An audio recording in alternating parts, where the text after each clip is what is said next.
قرآن کریم میں اللہ تبارک و تعالیٰ ارشاد فرماتا ہے کہ ہر نفس کو موت کا مزہ چکھنا ہے، یعنی کائنات کے ہر جاندار کے لیے اللہ پاک نے موت کا وقت اور جگہ متعین کر رکھی ہے۔ اس سے کسی کو چھٹکارا نہ ملے گا اور نہ ہی کوئی اس سے بھاگ سکے گا۔ اسی لیے ابلیس شیطان کو بھی ایک دن موت آئے گی، لیکن وہ دن کون سا ہوگا؟ کون ابلیس کو موت دے گا؟ کیا شیطان کو نزع کے عالم میں تکلیف ہوگی؟ شیطان کی قبر کہاں بنائی جائے گی؟ شیطان کتنے عرصے تک موت کی نیند سویا رہے گا؟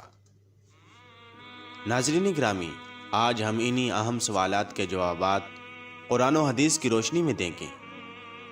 معزز خواتین و حضرات، جب شیطان مردود کو اللہ تبارک و تعالیٰ نے جنت سے نکال دیا تو اس نے اللہ تبارک و تعالیٰ سے قیامت تک کی مہلت مانگی کہ قیامت سے پہلے مجھے موت نہ آئے، لیکن اللہ پاک نے اسے وقت مقررہ تک، یعنی ایک خاص وقت تک مہلت دی، جسے قرآن کریم کی سورہ حجر کی آیت نمبر 36 تا 38 میں یوں بیان فرمایا گیا ہے۔ اس نے کہا، اے پروردگار، لوگوں کے زندہ کیا جانے تک مجھے مہلت دے۔ اللہ تبارک و تعالیٰ نے ارشاد فرمایا، تجھے مہلت دی جاتی ہے وقت معلوم تک کے لیے۔ ناظرین گرامی، وقت معلوم کو مفسرین نے نفخہ اولیٰ لکھا ہے، یعنی جب حضرت اسرافیل علیہ السلام پہلی دفعہ سور پھونکیں گے۔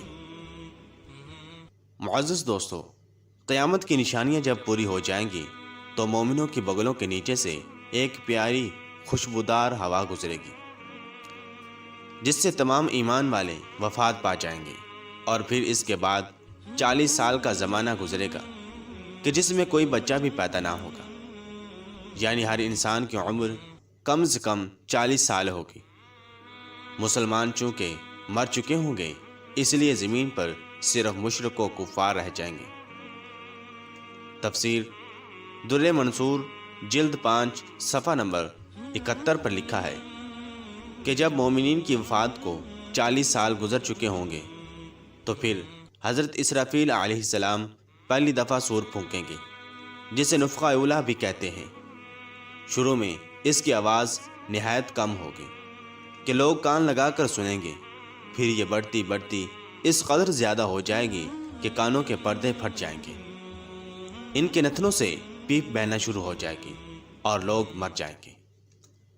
انسان، جن، فرشتے، یہاں تک کہ شیطان ابلیس کو بھی اس نفخہ اولیٰ کے وقت موت آئے گی۔ اس کے 40 سال بعد حضرت اسرافیل علیہ السلام دوسری مرتبہ سور پھونکیں گے تو پھر تمام مردے زندہ ہو جائیں گے اور قیامت قائم ہوگی اور میزان لگے گا، یعنی نفخہ اولیٰ کے وقت ابلیس کو موت آئے گی، اور نفخہ اولیٰ اور نفخہ ثانیہ کے مابین 40 سال کا عرصہ ہوگا، اور یہ کہ ابلیس 40 سال تک مردہ رہے گا۔ معزز دوستو، آئیے اب اس بات پر روشنی ڈالتے ہیں کہ ابلیس کو موت کیسے آئے گی اور وہ یہ 40 سال مردہ حالت میں کہاں گزارے گا۔ اس سلسلے میں حضرت کعب بن احبار رضی اللہ تعالیٰ عنہ کی ایک مشہور روایت پیش کرتے ہیں۔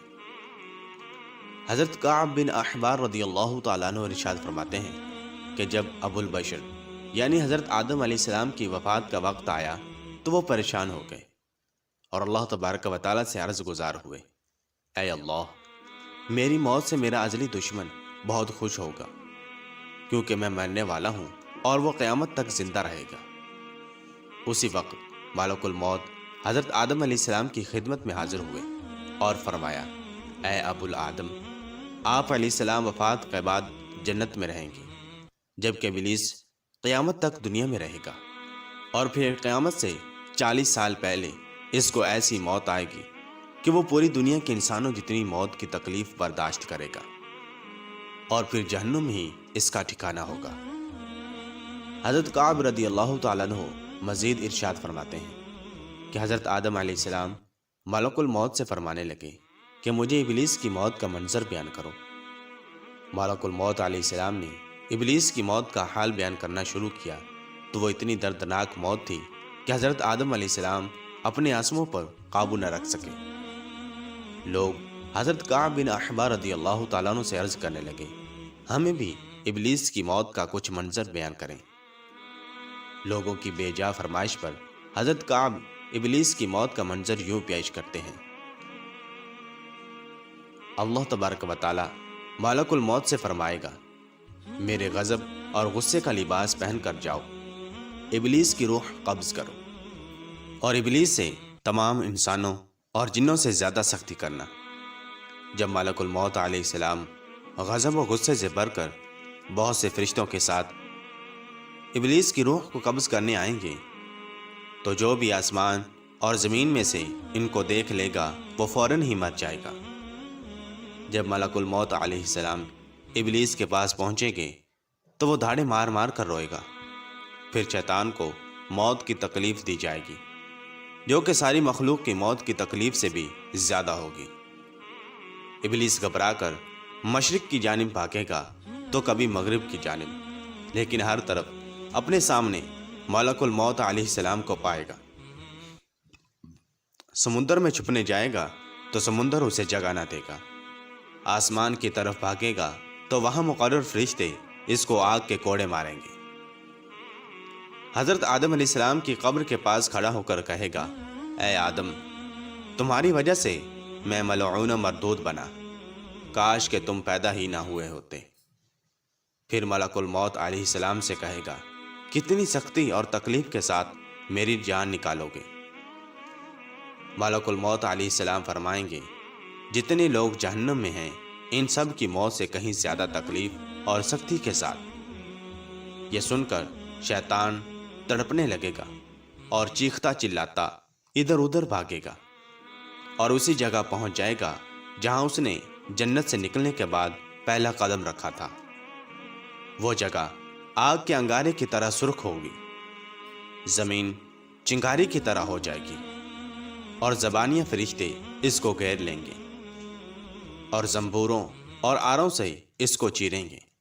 جب تک اللہ تبارک و تعالیٰ چاہے گا اس وقت تک حالت نزع اور موت کے غصے کا شکار رہے گا، اور وہاں جہنم کی سنڈاسیاں لگی ہوں گی۔ ان سنڈاسیوں سے تڑپا تڑپا کر اس کی جان نکالی جائے گی۔ آدم و حوا علیہ السلام سے کہا جائے گا، ذرا اپنے دشمن کو دیکھو کس طرح ذلت کے ساتھ مر رہا ہے۔ وہ دیکھ کر کہیں گے، یا اللہ، تو نے ہم پر اپنی نعمت مکمل فرما دی۔ معزز دوستو، انہی جہنمی گڑھوں میں ابلیس 40 سال تک مردہ رہے گا اور یہی اس کی قبر ہوگی۔ پھر 40 سال بعد دوبارہ حضرت اسرافیل علیہ السلام سور پھونکیں گے تو تمام مردے زندہ ہو جائیں گے اور حساب و کتاب کا عمل شروع ہوگا۔ ناظرین گرامی، اس کائنات کی ہر چیز فنا ہونے والی ہے۔ اگر کسی کو دوام حاصل ہے تو وہ صرف اللہ تبارک و تعالیٰ کی ذات ہے۔ بس ہمیں ہر وقت تیار رہنا چاہیے کہ کیا پتہ کہ کب کون سی گھڑی ہماری اس دنیا میں آخری ہو، اور پھر ہمارے پاس پچھتاوے کے علاوہ کچھ باقی نہ رہے۔ اللہ تبارک و تعالیٰ سے دعا ہے کہ اللہ تبارک و تعالیٰ ہمیں آخرت کی تیاری کرنے، نیک اعمال کرنے اور گناہوں سے بچنے کی توفیق عطا فرمائے۔ آمین بجاہ نبی الامین صلی اللہ تعالی علیہ وسلم۔